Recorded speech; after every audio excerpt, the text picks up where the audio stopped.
Le directeur général de l'Office national de la formation professionnelle a visité le centre d'impulsion et de modernisation de l'élevage de Mbao, dirigé par le docteur Mata Diouf. C'est leur inculquer du savoir afin qu'ils produisent mieux.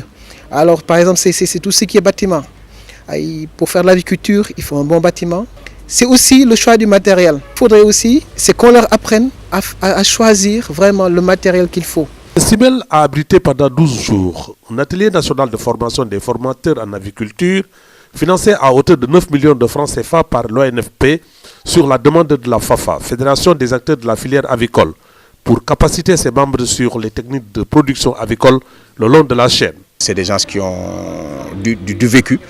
Peut-être c'est l'actualisation des données, sur la technique de production, des connaissances de base en santé animale, parce que c'est un secteur qui est dévolu uniquement aux techniciens vétérinaires quand même, mais il faut leur donner des documents de base. L'aviculture génère 130 milliards de nos francs, 17% au PIB élevage et 50 000 emplois directs ou indirects qu'il faut nécessairement protéger par le niveau de capacitation des acteurs et la compétitivité de la filière dans un monde globalisé.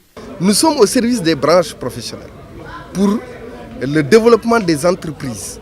Et la FAFA regroupe des acteurs sur le terrain qui sont en activité professionnelle.